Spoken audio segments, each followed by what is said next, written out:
समय एकदम शांति से बीत रहा था और इसी बीतते समय के साथ कर्तव्य तो रागनी को जानने की पूरी कोशिश करता, लेकिन रागनी वह तो बस ऐसे दिखाई देती कि कोई उसे ये काम जबरन करवा रहा था। उसके दिल में उसे लेकर अभी तक कोई सॉफ्ट फीलिंग आई नहीं थी, जबकि कर्तव्य उसके दिल में कहीं ना कहीं उसे लेकर फीलिंग्स थी। श्रद्धा और रमन और समर के बराबर नजर रागनी पर ही बनी रहती थी। उसके पल पल की अपडेट हेड बॉस को देते थे। एक रोज रागनी कॉलेज के गेट के बाहर निकली ही थी कि उसके सामने एक गाड़ी आकर रुकी और रागनी को पहचानते देर न लगी कि यह कर्तव्य था। उसने गाड़ी का शीशा नीचे किया और रागनी को देखकर बोला, आओ तुम्हें घर छोड़ दूँ। नहीं, मेरा ड्राइवर आता ही होगा, आप जाइए। रागनी टालती हुई सी बोली, आओ ना, कहीं और भी चलना है। कहाँ? पता चल जाएगा, आओ तो सही। ठीक है, बोलकर रागनी गाड़ी में आकर बैठ गई।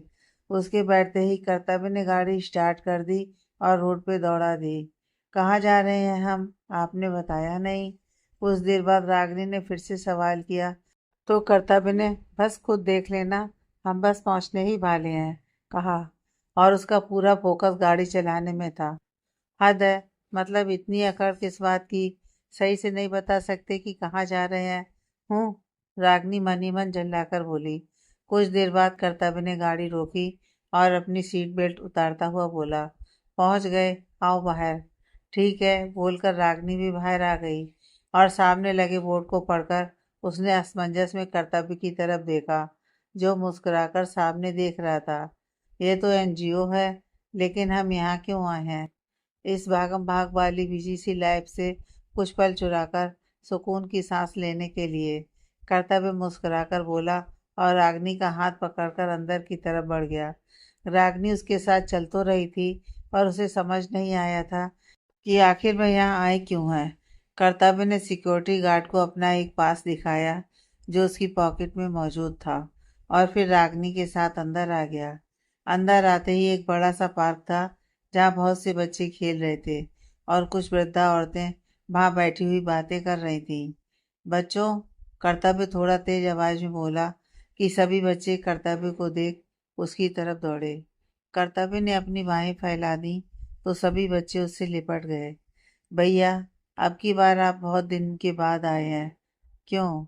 उन्हीं में से एक बच्चा बोला तो कर्तव्य वहीं घुटनों के बल बैठा और प्यार से उसके गाल पर हाथ रखकर बोला, कोलू बेटा, काम था, बस इसलिए देर हो गई। कान पकड़कर, सॉरी, पर आगे से ऐसा नहीं होगा। मैं आप सबसे जल्दी जल्दी मिलने आया करूँगा। अब ठीक है। कर्तव्य की बात सुनकर बच्चे खुश हो गए थे, क्योंकि कर्तव्य अक्सर उनसे मिलने आया करता था। सभी बच्चे घुले मिले हुए थे उससे और एक अलग ही लगाव था उनके बीच। एक अपनापन था और एक दिल का रिश्ता था जिससे वह आपस में जुड़े हुए थे। अब ये क्या है? रागनी खुद में ही बुदबुदाई। कर्तव्य सभी बच्चों के साथ अंदर आंगन में आ गया। कर्तव्य के पास एक लड़का आकर खड़ा हो गया तो उसने अपनी गाड़ी की चाबी उसकी तरफ बढ़ाई और बोला, पुरुषोत्तम, गाड़ी में बच्चों के लिए कुछ गिफ्ट्स और चॉकलेट्स हैं। जी भैया, पुरुषोत्तम मुस्कुराकर बोला और उसके हाथ से चाबी लेकर बाहर की तरफ बढ़ गया। अरे ओ लल्ला, ये कौन लॉन्डियन के साथ आए? वहीं पर मौजूद एक उम्रदराज सी औरत कर्तव्य के पास आई और रागनी की तरफ इशारा करके बोली। तो कर्तव्य ने रागनी की तरफ देखा जो वही पिलर को पकड़कर खड़ी थी। अम्मा, ये रागनी है, मेरी मंगेतर। कर्तव्य थोड़ा शर्माते हुए बोला, ओह, बड़ी ही सुंदर है, खूब जमेगी दोनों की जोड़ी। वह मुस्कुराकर बोली और कर्तव्य के सिर पर हाथ रख दिया। उसे आशीर्वाद देकर वहां से चली गई। रागनी, यहाँ आओ, कर्तव्य उसे अपने पास बुलाता हुआ बोला। नहीं, मैं ठीक हूँ यहीं। रागनी मुंह सिकोड़कर बोली और इधर उधर देखने लगी। कर्तव्य आगे कुछ बोल पाता कि उससे पहले ही वह पुरुषोत्तम आ गया, जिसके हाथ में गिफ्ट्स और चॉकलेट्स भी बच्चों के लिए थी। गिफ्ट्स और चॉकलेट देखकर बच्चे खुशी से उछल पड़े। कर्तव्य ने एक एक बच्चे को उसके गिफ्ट और चॉकलेट दी। रागनी बस कर्तव्य को ही देख रही थी, जो काफी खुश लग रहा था सभी बच्चों के साथ। आज उसे खुश देखकर रागनी के चेहरे पर खुद ब खुद एक छोटी सी स्माइल आ गई थी, जिससे वह खुद भी अनजान थी। मैम, ये अनाथ क्या होता है? अनाथ तुम क्यों पूछ रही हो रागनी बेटा?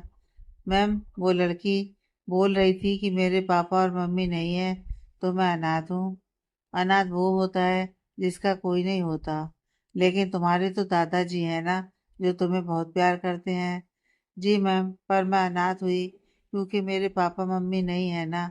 रागनी उदास होकर बोली और बिना अपनी क्लास टीचर की बात सुने वहां से भाग गई। बच्चों की खुशी से चिल्लाने की आवाज जब रागनी के कानों में पड़ी तो वह जैसे होश में आई। उसने कर्तव्य को देखा, जो सभी बच्चों को अपने हाथों से चॉकलेट्स खिला रहा था। वह सब चॉकलेट्स खाकर बाहर की तरफ भाग गए। रागनी धीरे से चलकर कर्तव्य के पास आई और अपने घुटनों को मोड़कर उसके सामने बैठ गई। कर्तव्य ने असमंजस में उसकी तरफ देखा।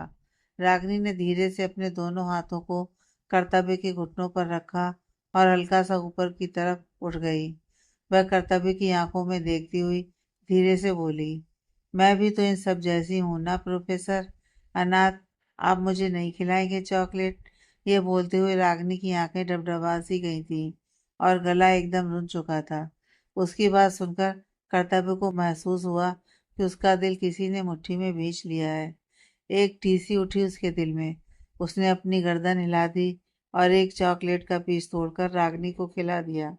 अब तक बड़ी मुश्किल से रोके आंसू उसकी आंखों से निकलकर गाल पर लुढ़क गए, जिसे साफ करने के लिए रागनी ने अपना हाथ आगे बढ़ाना चाहा, लेकिन कर्तव्य ने उसका हाथ पकड़ लिया और नामे सिर हिला दिया।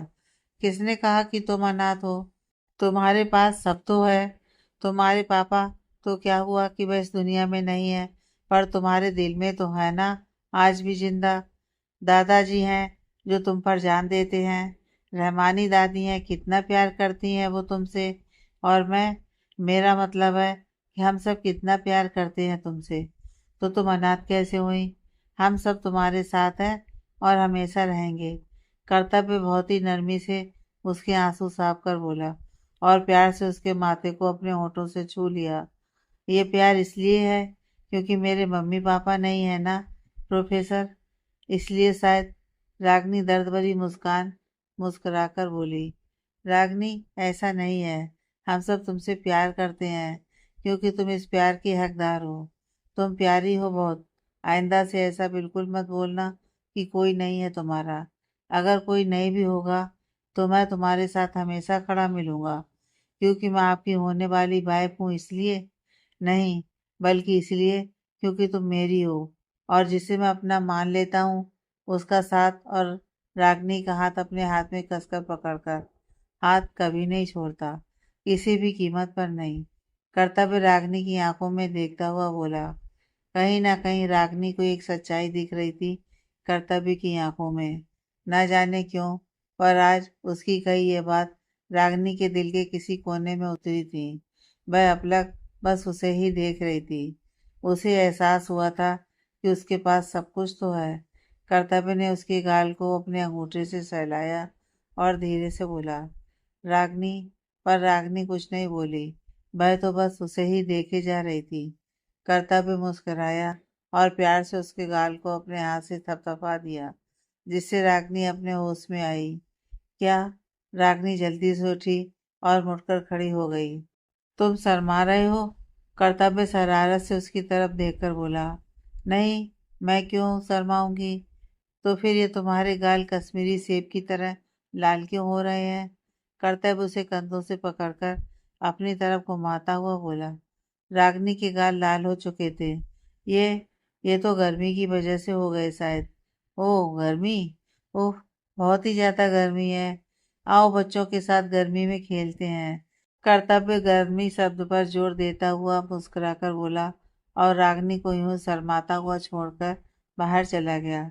उसके जाने के बाद रागनी ने मुस्कुराकर अपने सिर पर शपथ लगाई और खुद भी उसके पीछे चल दी। जब घर जाने का टाइम आया तो रागनी का मन ही नहीं कर रहा था वहां से आने का। रागनी ने बहुत ही ज्यादा एंजॉय किया था सभी बच्चों के साथ और कर्तव्य के साथ। और कर्तव्य ने कहा था ना कि इस भागम भाग वाली बिजी सी लाइफ के कुछ पल चुराकर सुकून की सांस ले लेने के लिए। और अब उसे उसकी बात का मतलब समझ आया था। सच में एक अलग ही सुकून मिला था यहाँ आकर उसे। एनजीओ से निकलकर दोनों ने एक रेस्टोरेंट में खाना खाया क्योंकि रागनी को भूख लगी थी, और फिर कर्तव्य ने रागनी को घर छोड़ा।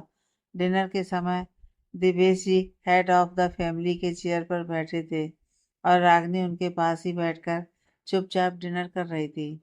रहमानी जी भी वहीं बैठी हुई अपना खाना खा रही थी। एनजीओ जाकर कैसा लगा बेटा? दिवेश जी बात शुरू करने के इरादे से बोले तो रागनी भी मुस्कुराकर बोली, बहुत मज़ा आया दादाजी, वहाँ सब बहुत अच्छे हैं। और बच्चे? बच्चे तो बहुत ही शरारती हैं। बेशक छोटे हैं, पर वो कहते हैं ना कि छोटा पैकेट बड़ा धमाका, एकदम वही है। लेकिन सब बहुत ही प्यारे हैं दादाजी। बोलते हुए वह हंस पड़ी। मतलब आज खूब मज़े किए हैं मेरी बच्ची ने? रहमानी जी मुस्कुराकर बोली। तो रागनी ने हाँ में गर्दन हिला दी। एक बार फिर वहाँ खामोशी छा गई। सबने डिनर किया और फिर देवेश जी और रागनी दोनों हॉल में आकर बैठ गए। रहमानी जी रसोई में चली गई थी। शादी के बारे में क्या सोचा है रागनी अब? देवेश जी के इस सवाल से रागनी ने चौंक कर उनकी तरफ देखा, जो जवाब की उम्मीद लिए उसे ही देख रहे थे। दादाजी, अभी मुझे शादी नहीं करनी है तो प्लीज ये बार बार और बात बात पर शादी का जिक्र मत किया कीजिए। रागनी चिढ़कर बोली। क्यों नहीं करनी? क्यों का कोई मतलब नहीं होता है दादाजी। बस अभी नहीं करनी है तो नहीं करनी, और अगर आप बार बार यूँ फोर्स करेंगे तो मैं चली जाऊंगी यहाँ से, भाग जाऊंगी। याद रखना आप, फिर ढूंढते रहना, नहीं मिलूंगी कहीं भी। रागनी गुस्से में बोली और वहां से उठकर जाने लगी।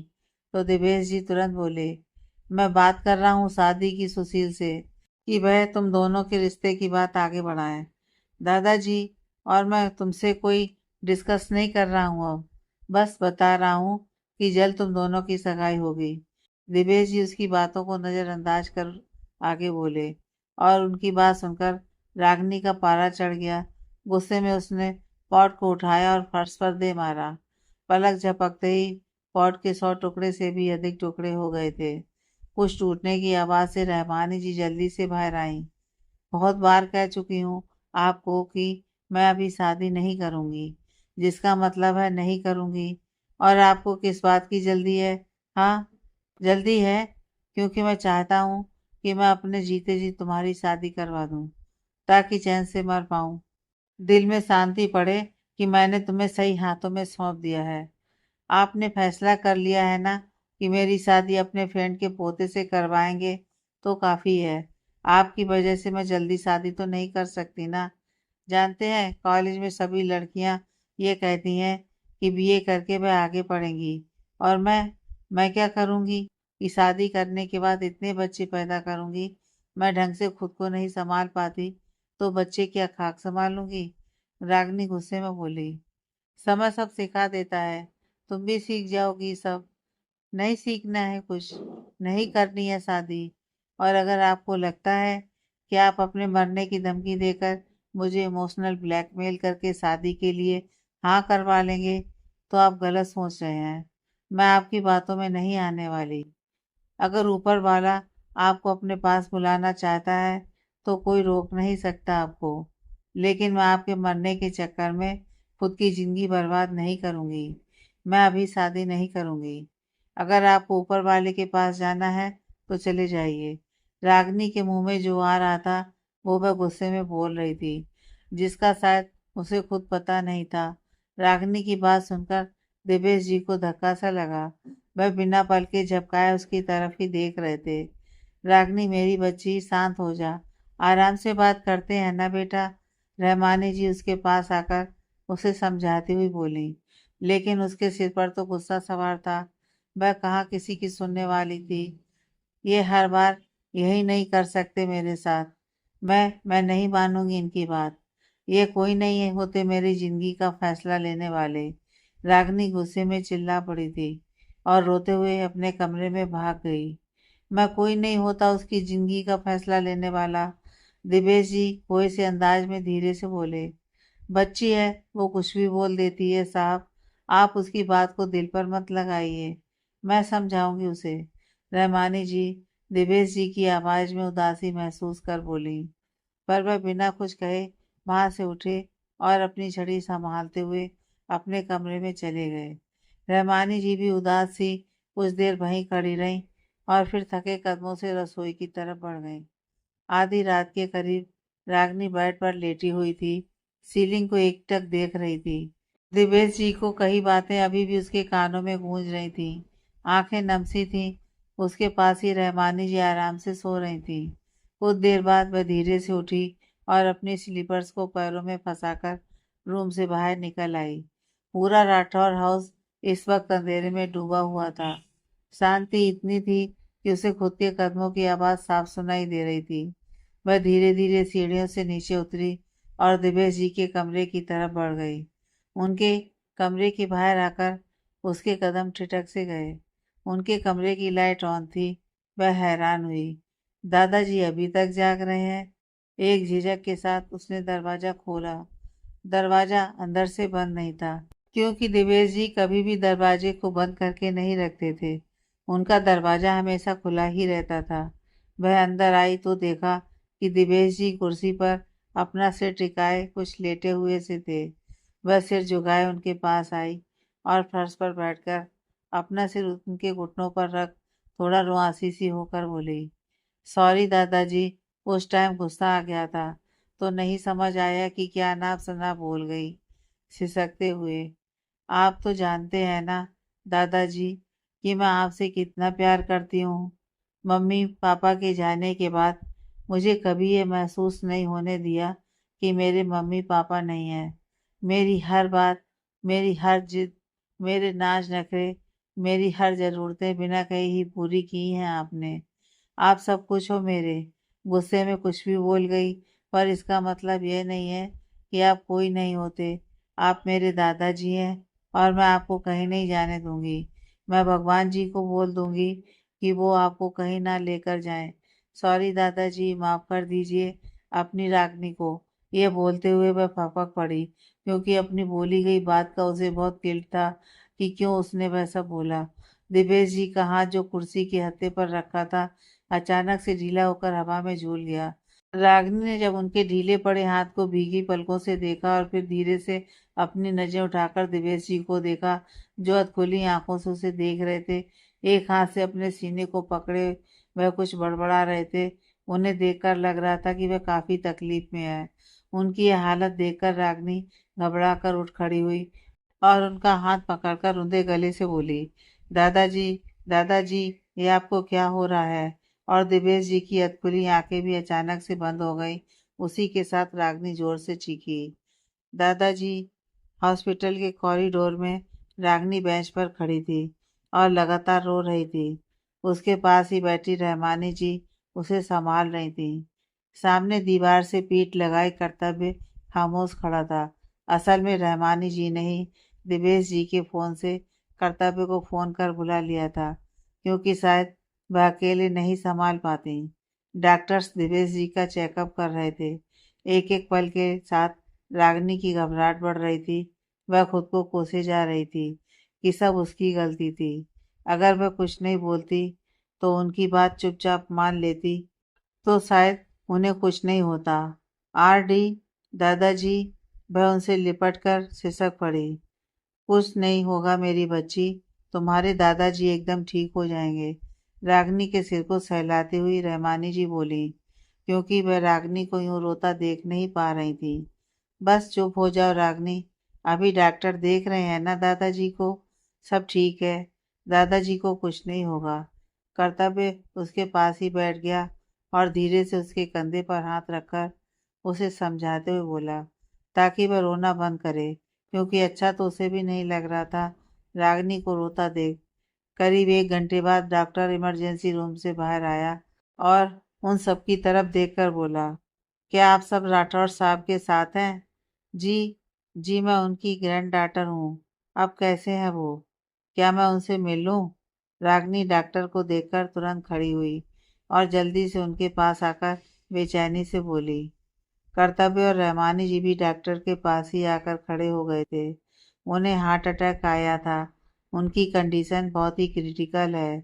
हमें सुबह ही उनका ऑपरेशन करना होगा। हमने उन्हें इंजेक्शन दिया है, इसलिए फ़िलहाल वह बेहोश हैं, तो अभी आप उनसे नहीं मिल सकते। बाकी आप एक बार सारी फॉर्मेलिटी देख लेना। डॉक्टर दिवेश जी की हालत उन्हें बताते हुए बोले और सारी फॉर्मेलिटीज़ भी पूरी करने के लिए बोल दिया था। डॉक्टर की बात सुनकर रागनी अचानक से लड़खड़ा गई और गिरने को हुई, पर उससे पहले ही कर्तव्य ने उसे अपनी बाहों में थाम लिया। रहमानी जी ने अपने मुंह पर हाथ रख लिया। संभालिए खुद को, और हम अपनी तरफ से पूरी कोशिश करेंगे कि उन्हें कुछ ना हो। बाकी आप भी दुआ कीजिए, क्योंकि इस वक्त उन्हें अपनों की दुआ की बहुत ज़रूरत है। डॉक्टर बोले और वहाँ से एक्सक्यूज़ मी बोलकर चले गए। प्रोफेसर, ये डॉक्टर क्या बोलकर गए हैं? वह झूठ बोल रहे हैं, उन्हें कुछ नहीं होगा। कुछ भी नहीं है ना? रागिनी पागलों की तरह कर्तव्य का कॉलर पकड़कर बेबस सी लाचार सी बोली, जबकि कर्तव्य को समझ नहीं आया कि वह अब कैसे उसे सांत्वना दे। रागिनी, संभालो खुद को, और दादाजी को कुछ नहीं होगा। इतने सारे डॉक्टर्स हैं, वह उन्हें कुछ नहीं होने देंगे। तुम फिक्र मत करो, और रो तो बिल्कुल भी मत। बस भगवान जी से प्रार्थना करो कि वह दादाजी को जल्दी से ठीक कर दें और हम उन्हें अपने साथ घर लेकर जाएं। कर्तव्य उसे वहां बिठाता हुआ बोला और खुद भी उसके पास ही बैठ गया। एक बार फिर से रागनी उससे लिपट कर फपक पड़ी थी, और रागनी को इस तरह रोता देख कर्तव्य की आंखें भी नम हो चुकी थी। या मेरे खुदा, साहब को कुछ मत होने देना। मेरी बच्ची माँ और बाप दोनों का जाना बर्दाश्त कर गई थी समय के साथ, पर अगर साहब को कुछ हुआ तो शायद वह बर्दाश्त न कर पाए। वह टूट जाएगी। आपने हर बार उसके सब्र का इम्तिहान लिया है, लेकिन इस बार उसे किसी भी आजमाइश में मत डालिए। इस बार उस बच्ची के बारे में सोच लीजिए। रहमानी जी अपने दोनों हाथों को फैलाए ऊपर की तरफ देखकर मन ही मन बोली। रागनी रोते हुए कर्तव्य की बाहों में ही सो गई और उसे पता भी नहीं चला। कर्तव्य सूनी आंखों से बस उसे ही देख रहा था। आंसू के निशान उसके गालों पर सूख चुके थे। चेहरा पीला पड़ चुका था, मानो एक बूंद भी खून न बचा हो उसमें। कर्तव्य का दिल कटकर रह गया था। उसने रागनी को खुद में ही समेट लिया। सुबह जब उसकी नींद टूटी, खुद को रेस्टिंग एरिया में पाया। वो उठकर बैठ गई और अपनी नज़र दौड़ाकर इधर उधर देखने लगी। वहाँ कोई नहीं था सिवाय उसके, कि तभी जहन में दिवेश जी का ख्याल कौन गया। वह झट से उठकर खड़ी हुई और जल्दीबाजी में बाहर आई, और उसे सामने से उसकी तरफ ही आता हुआ कर्तव्य दिख सा गया। वह जल्दी से उसके पास आई। उठ गई तुम? चाय कॉफी क्या लोगी? कर्तव्य उसके बालों को अपने हाथों से करीने से करता हुआ बोला। प्रोफेसर, दादाजी। रागनी उसका हाथ पकड़कर परेशान सी बोली। उसकी आंखों में दिवेश जी के लिए फिक्र साफ झलक रही थी। ठीक है वो, पर दवाइयों के असर से बेहोश हैं। मैंने बात की है डॉक्टर से, बोल रहे थे कि कुछ देर बाद होश आ जाएगा। कर्तव्य धीरे से बोला। तो वही चलिए ना। रागनी कर्तव्य की शर्ट को कमर से पकड़कर थोड़ा खींचती हुई बोली।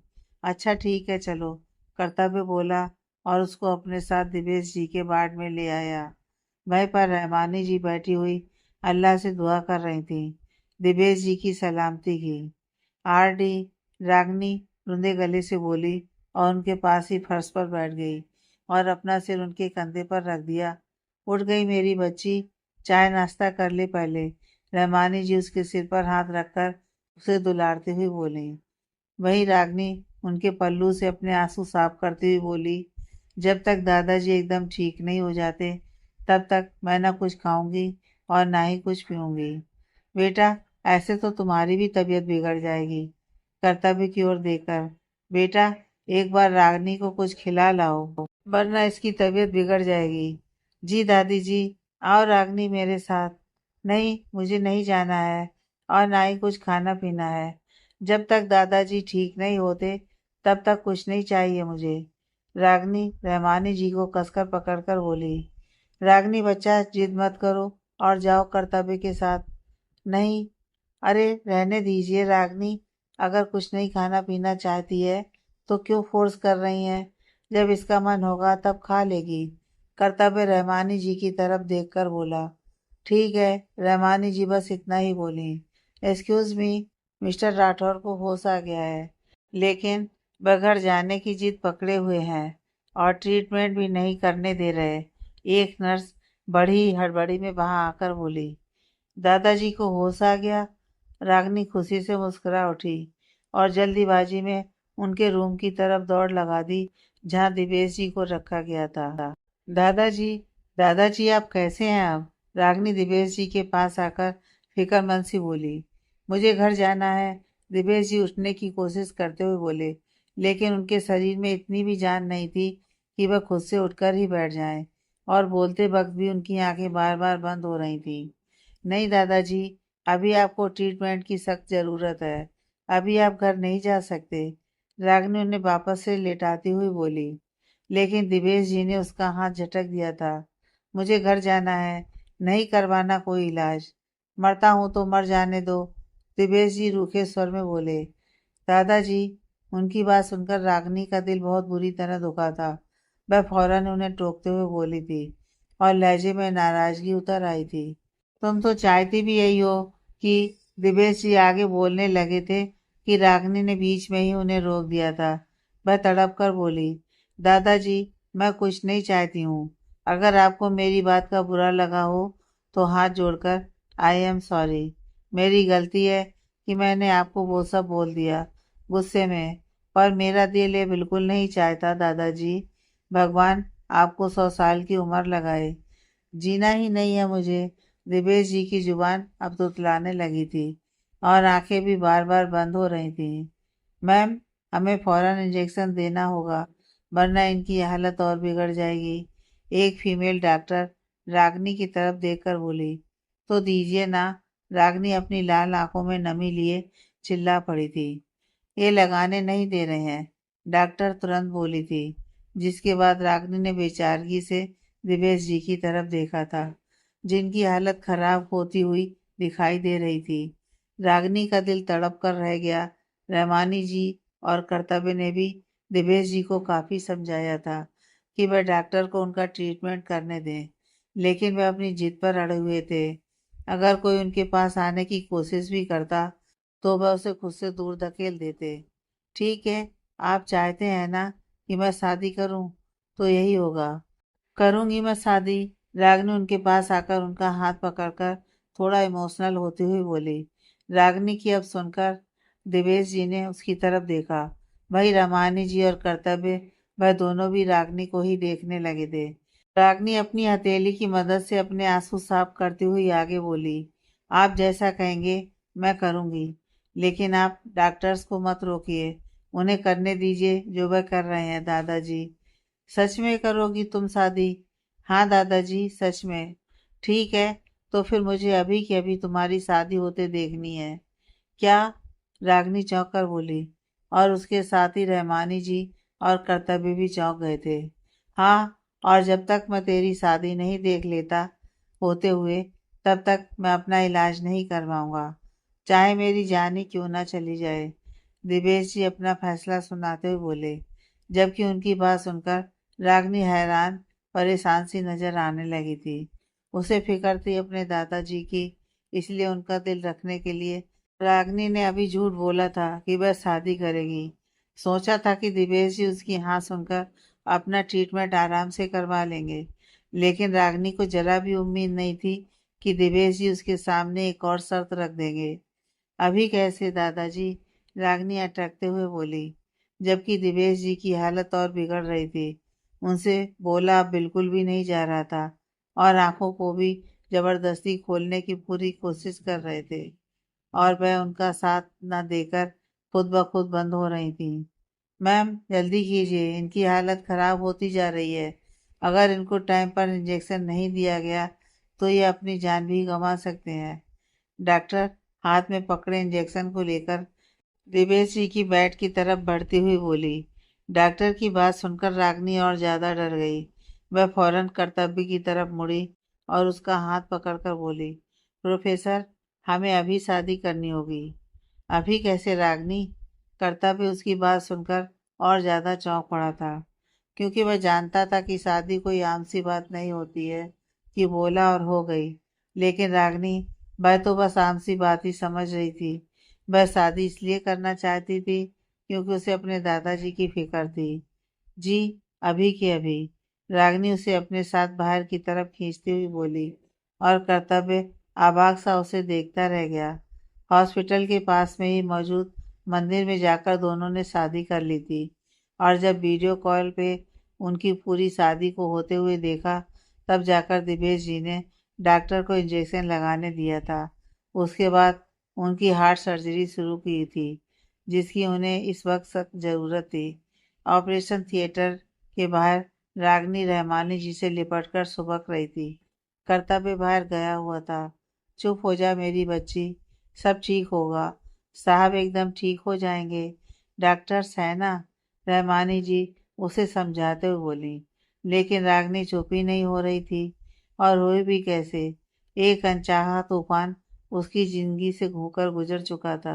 सब कुछ उथल पुथल हो गया था, और उसी उथल पुथल में उसकी जिंदगी पूरी तरह बदल कर रह गई थी। रागनी, पानी। कर्तव्य वहां आया और रागनी की तरफ पानी की बोतल बढ़ाता हुआ बोला, लेकिन रागनी ने नामे से हिला दिया था। बेटा थोड़ा तो पी ले, सुबह से कुछ खाया पिया भी नहीं है। बेटा अगर तुम ऐसे ही रहीं तो तुम्हारी तबीयत खराब हो जाएगी, रहमानी जी रागनी के लिए फिक्रमंद होती हुई बोली। मुझे कुछ नहीं चाहिए, बस दादाजी चाहिए, रागनी रोते हुए बोली। कर्तव्य ने बेबसी से ऑपरेशन थिएटर की तरफ देखा, जिसका रेड बल्ब ऑन था, यानी कि अभी भी सर्जरी चल रही थी। कुछ देर बाद ही सुशील जी और कर्तव्य के पापा यानी रमेश जी वहां पर आ गए थे। कर्तव्य ने फोन करके उन्हें सारी बात बता दी थी कि कैसे उसे और रागनी को जल्दीबाजी में शादी करनी पड़ी। सुशील जी और रमेश जी को कोई भी दिक्कत नहीं थी, बल्कि वह तो काफी खुश थे। लेकिन मनोरमा जी को जब ये बात पता चली थी, उनका दिल तो जलकर रह गया था। आखिर उनका इकलौता बेटा था, और उसको लेकर उनके मन में ढेरों अरमान थे, जो पूरे होने से पहले ही खत्म हो गए थे। करीब 12 बजे तक उनकी सर्जरी हो गई थी, और डॉक्टर्स ने कह दिया था कि अब वे खतरे से बाहर हैं। सबने चैन की सांस ली थी। दिवेश जी ठीक है। ये बात सुनकर रागनी को अब अपना दिल काफी हल्का महसूस हुआ था, क्योंकि अभी तक वह गिल्ट में थी कि जो कुछ हुआ है उसकी जिम्मेदार वह खुद है, कि अगर वह दिवेश जी को कुछ ना कहती तो शायद ये जो हुआ है वह कुछ भी ना होता। आंखें आंसुओं से लबालब भरी हुई थीं। वह धीरे से फर्श पर बैठ गई। अब सब ठीक था, लेकिन ना जाने क्यों उसका दिल चीख चीख कर रोने का कर रहा था। रहमानी जी ने भी अल्लाह का शुक्रिया अदा किया था। सुशील जी धीरे से रागनी के पास ही बैठ गए, और उसके सिर पर हाथ रखकर उसकी हिम्मत बांधते हुए बोले, देखो बेटा, अब सब ठीक है, तो तुम भी किसी चीज की चिंता मत करो, हम सब है ना, सब साथ में संभाल लेंगे। सुशील जी की बात सुनकर रागनी ने उनकी तरफ देखा, और फिर अपनी हथेली की मदद से आंसू साफ किए। उसने अपना सिर नीचे झुका लिया और सहमति में सिर हिला दिया था।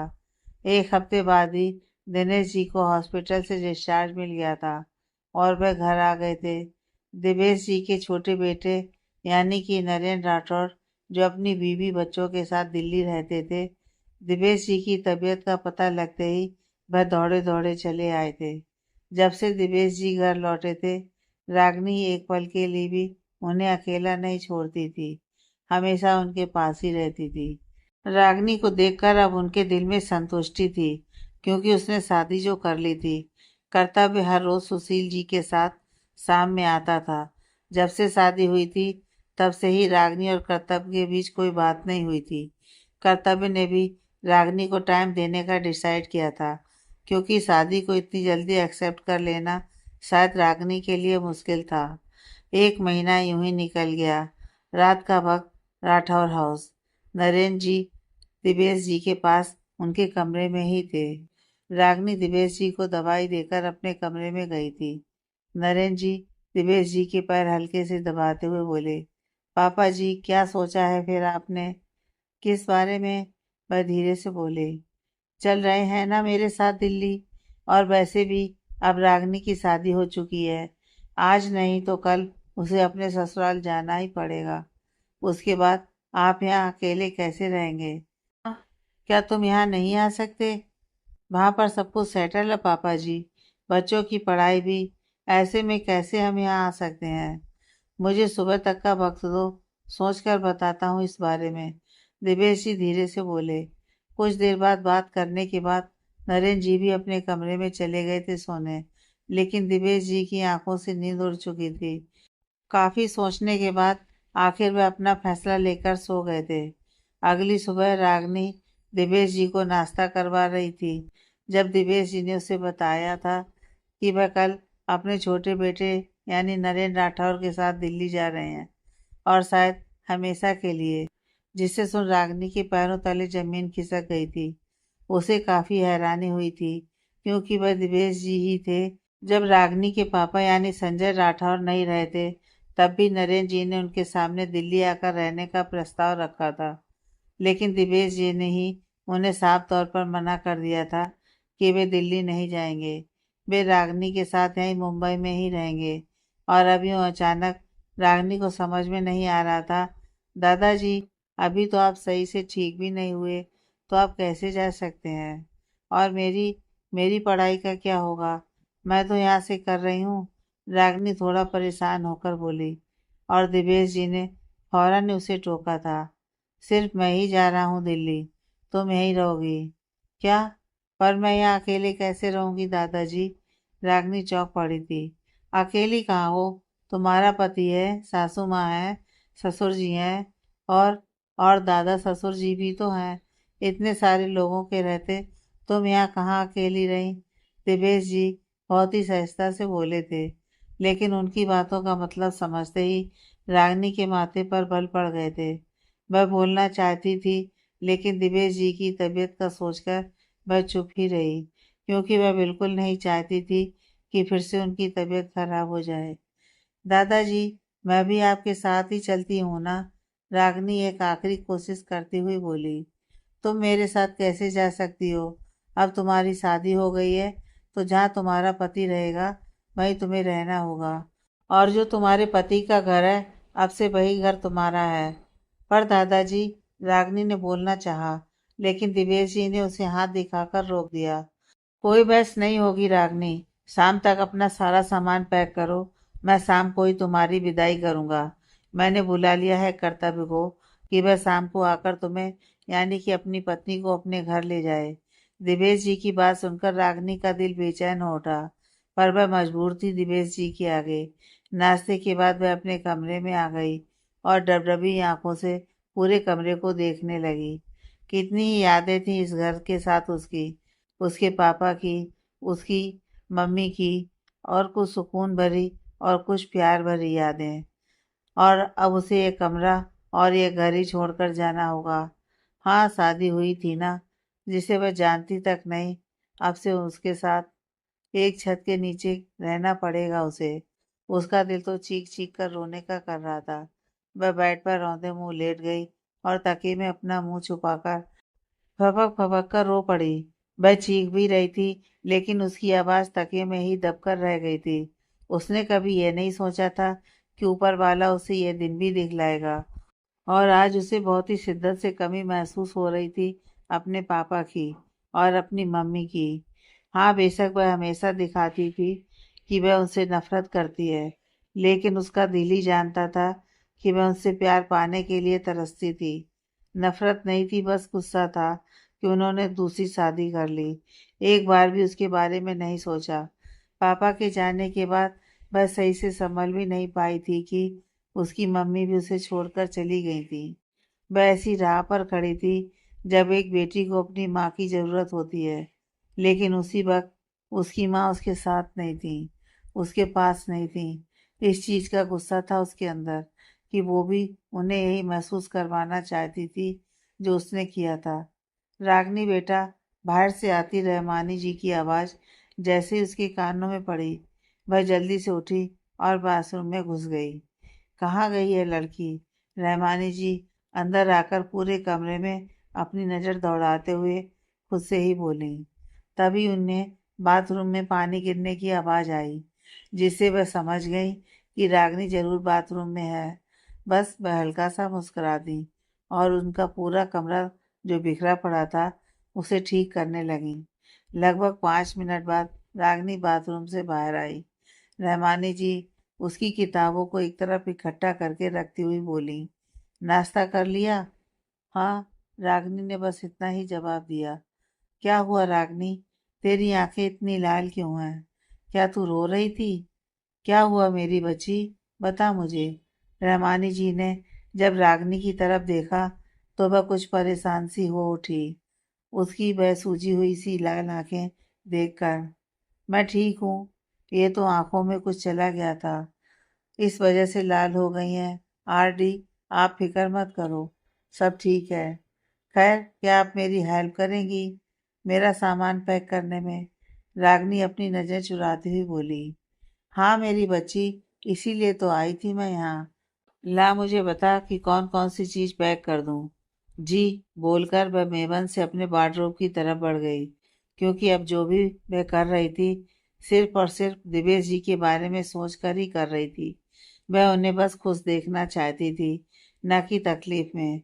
और बस उनकी खुशी के लिए उसने अपना मन कठोर कर लिया था। पर कहीं न कहीं एक कसक जरूर थी।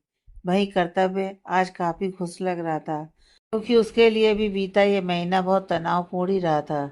लेकिन आज जब सुबह सुबह दिवेश जी का फोन आया तो वह एक पल के लिए घबरा गया था कि कहीं फिर से उनकी तबीयत तो खराब नहीं हो गई। लेकिन जब दिनेश जी से बात हुई और उन्होंने उसे आज रागनी को अपने साथ लेकर जाने का कहा तो उसका दिल किसी फूल की तरह खिल उठा था। उनसे बात करने के बाद कर्तव्य ने अपने दादाजी और मम्मी पापा को भी इस बारे में बताया था। कर्तव्य के दादाजी यानी कि सुशील जी ने भी फरमान सुना दिया था कि रागनी के स्वागत में कोई कमी ना रहे। मनोरमा जी गुस्से में ही सही, लेकिन रागनी के स्वागत की तैयारी में लग गई थी। शाम होने पर कर्तव्य अच्छे से बन ठन कर राठौर हाउस पहुंच गया था। और बन ठन कर आना तो बनता है भाई, आखिर वह दामाद था अब। और उसकी आंखों में बेकरारी थी रागनी को देखने की। खैर, काफी अच्छे से खातिरदारी हुई थी उसकी। कर्तव्य की बेचैनी को समझ दिवेश जी ने आखिर उसके मुंह की बात कह डाली थी। रहमानी जी, जरा रागनी को लेकर आइए नीचे, शायद वह तैयार हो गई होगी। दिवेश जी रहमानी जी की तरफ देखकर मुस्कुराकर बोले थे। वह भी मुस्कुराई और हाँ में सिर हिलाकर सीढ़ियों की तरफ बढ़ गईं। 1-2 मिनट ही बीता था कि रहमानी जी की घबराई हुई आवाज़ नीचे बैठे दिवेश जी, नरेंद्र जी और कर्तव्य के कानों में टकराई थी। साहब, रागनी अपने कमरे में नहीं है। रहमानी जी सीढ़ियों से नीचे उतरती हुई परेशान सी घबराई सी बोली। रागनी अपने कमरे में नहीं है? ये बात सुनकर ही दिवेश जी की तो सांसें ही चढ़ने लगी थी। नरेंद्र जी ने तुरंत ही उन्हें संभाला था। वहीं कर्तव्य के माथे पर भी बल पड़ गए थे। रहमानी जी ने जब देखा कि दिवेश जी कुछ ज्यादा ही टेंशन ले रहे हैं तो उन्होंने जल्दी से उन्हें पानी दिया था। कहाँ चली गई ये लड़की? पहले ही बोला था कि लंबी सांस लेते हुए, पर नहीं, इसने तो किसी की बात न सुनने का ठेका ले रखा है। दिवेश जी थोड़े गुस्से में बोले। पापा जी, आप गुस्सा मत कीजिए, तबीयत खराब हो जाएगी आपकी। नरेंद्र जी उनके लिए फिक्रमंद होते हुए बोले और साथ साथ उनकी पीठ भी सहलाने लगे थे ताकि वह शांत ही रहें। साहब, आप शांत हो जाइए, आ जाएगी, यहीं कहीं ही होगी। रहमानी जी दरवाजे की तरफ देखकर बोली कि उन्हें रागनी आती ही दिख जाए। मैं फोन करके देखता हूँ कि कहाँ है वह, बोलकर कर्तव्य ने अपनी पॉकेट से फोन ही निकाला था। रहमानी जी की आवाज़ उसके कानों में पड़ी। रागनी, कहाँ गई थी बेटा? कहीं नहीं, बस यहीं थी, रागनी घर के अंदर घुसती हुई बोली। कर्तव्य ने मुड़कर उसकी तरफ देखा तो वह उसकी तरफ देखकर हल्का सा मुस्कुरा दी और वहीं खड़ी हो गई। रागनी को देखकर कर्तव्य ने एक चैन की सांस ली थी, वरना तो उसे लगा था कि कहीं रागनी भाग न गई हो, क्योंकि उसका कोई भरोसा नहीं था कि वह किस टाइम क्या कर दे, या उसके मन में किस टाइम क्या चल रहा है कुछ पता नहीं होता है, सिवाय खुद उसके। दिवेश जी की जान में जान आई थी। कहाँ गई थी रागनी तुम? ऐसे बिना बताए कोई जाता है क्या भला? नरेंद्र जी उसे डपटते हुए बोले। मैं तो बैकयार्ड में थी। वह उनकी तरफ देखकर बोली, रहमानी जी, जाइए और रागनी को तैयार कर दीजिए, फिर इन्हें निकलना भी है। वहाँ भी सब इंतजार कर रहे होंगे। दिवेश जी आराम से बोले। तो रहमानी जी उसे लेकर उसके रूम में आ गईं। जानती भी हो कि कितने परेशान हो गए थे हम सब तुम्हारे न मिलने पर। रहमानी जी रागनी को साड़ी पहनाती हुई बोली।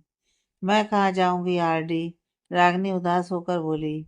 अच्छा ये सब छोड़ और मेरी बात ध्यान से सुन। हाँ, आपकी ही तो बातें सुन रही हूँ। बेटा देख, अब तेरी शादी हो गई है और आज तू अपने ससुराल भी चली जाएगी। मानती हूँ एकदम से तो नहीं अपना पाओगी, लेकिन यही सच है बेटा कि अब नए रिश्ते जुड़ चुके हैं तुमसे, जिन्हें तुम्हें ही निभाना पड़ेगा। गुस्से में हमेशा रिश्ते टूटते हैं, क्योंकि नहीं पता चलता कि हम गुस्से में न जाने क्या बोल जाते हैं, और एक बार अगर मुंह से कोई बात निकल जाए तो उसे वापस नहीं लिया जा सकता है। रागनी के कंधे पर साड़ी के पल्लू को रखते हुए, तो इस चीज पे थोड़ा ध्यान देना कि तुम ज्यादा गुस्सा ना करो। सबसे प्यार से बात करना और कर्तव्य से भी, क्योंकि तुम मानो या ना मानो वह तुम्हारा पति है। तुम्हें उसके साथ ही अपनी जिंदगी बितानी है, उसके बालों को संवारते हुए। और तुम्हें अपने रिश्ते को बारिश की तरह नहीं बनाना है, बल्कि हवा की तरह बनाना है। क्योंकि एक तेज बारिश के बाद सब धुल जाता है, लेकिन हवा कितनी भी तेज क्यों ना चले, पर रहती हमेशा आसपास ही है, उसके माथे पर बिंदी लगाते हुए। और जानती हो, जब मेरी शादी हुई थी घर वालों की मर्जी से, तो मैंने अपने शौहर को शादी के एक हफ्ते बाद देखा था, और मेरे शौहर ने भी मुझे तभी देखा था। यह सिर्फ मेरी ही कहानी नहीं, बल्कि ज़्यादातर शादियाँ ऐसी ही होती हैं, जिसमें पति पत्नी एक दूसरे के लिए बिल्कुल अनजान होते हैं। न जाने कितनी ही अरेंज मैरिज होती हैं हमारे यहाँ, और सबसे ज़्यादा टिकाऊ भी वही होती हैं। बस समझने की ज़रूरत है, रहमानी जी उसे समझाती हुई बोली। रागनी बड़े ही गौर से उनकी हर एक बात सुन भी रही थी और समझ भी। बातें करते हुए ही रहमानी जी रागनी को तैयार कर रही थी। तुम्हें हर रिश्ते को दिल से निभाना है, अब चाहे वह एक बहू के किरदार में हो या फिर पत्नी के किरदार में, और अपने रिश्ते की शुरुआत अच्छे से करनी है।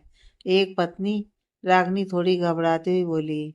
हाँ रागनी, एक पत्नी के रूप में भी तुम्हें अपना रिश्ता निभाना है, और वह भी दिल से। रहमानी जी उसके सर पर प्यार से हाथ रखकर बोली। और अब रागनी एकदम चुप हो गई। रहमानी जी उसे काफी बातें समझाने के बाद अच्छे से तैयार कर नीचे ले आई थी। बहुत ही प्यारी लग रही है मेरी बच्ची, हमेशा खुश रहो। दिवेश जी उसके सिर पर हाथ रखकर उसे अपना आशीर्वाद देते हुए बोले।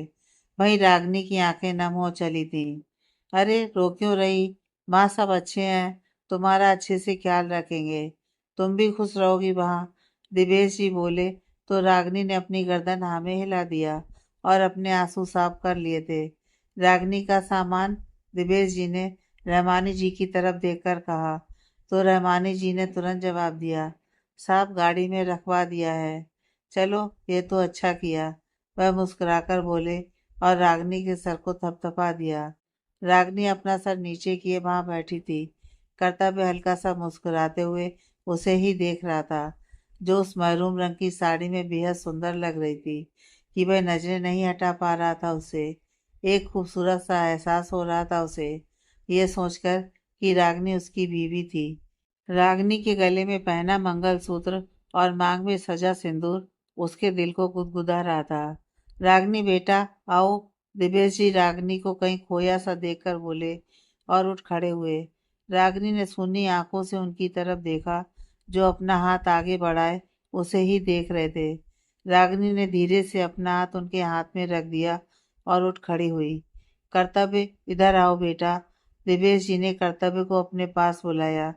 तो कर्तव्य भी उनके पास ही आकर खड़ा हो गया और मुस्कुराकर बोला, जी दादाजी, अब से मेरी बेटी का ख्याल तुम्हें ही रखना है। दिवेश जी रागनी का हाथ उसके हाथ में रखते हुए बोले। जी दादाजी। कर्तव्य ने रागनी का हाथ अपने हाथ में मजबूती से पकड़ा और दिवेश जी की तरफ देखकर मुस्कुरा दिया। कर्तव्य ने जैसे ही रागनी के हाथ को पकड़ा था, रागनी को कुछ अजीब सा महसूस हुआ था। जो बुरा तो बिल्कुल नहीं था। उसने एक गहरी सांस ली ताकि अपनी घबराहट को कम कर सके। अपने दादाजी से दूर जाने का एहसास ही उसकी आंखें बार बार भिगो रहा था। वह बाहर की ओर चलते हुए अपने पूरे घर को डबडबी आंखों से देख रही थी। न जाने कितनी ही यादें थी यहाँ, और आज वह उन यादों को पीछे छोड़कर जा रही थी। आज उसने अपने दिल को बहुत ही मजबूत किया हुआ था, अपने दादाजी यानी दिवेश जी के लिए। उन्होंने रागिनी को अच्छे से विदा कर दिया। जाते हुए वह उनके सीने से लगकर बहुत रोई थी। बहुत ही मुश्किल से कर्तव्य ने उसे संभाल कर गाड़ी में बिठाया था। पापा जी चलिए, आराम कर लीजिए, नरेंद्र जी दिवेश जी का हाथ पकड़कर अंदर ले जाते हुए बोले। दिवेश जी बिना कुछ कहे उनके साथ ही चल दिए। रहमानी जी भी अपने आंसू को साफ कर अंदर आ गईं। जब वह पैदा हुई थी तो सबसे पहले गोद में उन्होंने ही लिया था उसे। अपनी खुद की बेटी समझकर पाला था। और आज उनकी वही छोटी सी रागनी इतनी बड़ी हो गई थी कि वह अपने ससुराल जा चुकी थी। वो चली गई थी मानो घर की रौनक चली गई थी। सच कहते हैं लोग कि बेटियां बहुत जल्दी बड़ी हो जाती हैं। आधे घंटे के करीब कर्तव्य अपने घर पहुंच गया था रागनी को लेकर। पूरे रास्ते वह एकदम चुप ही रही थी, और रोना तो उसने उसी वक्त बंद कर दिया था जब वह गाड़ी में बैठी थी।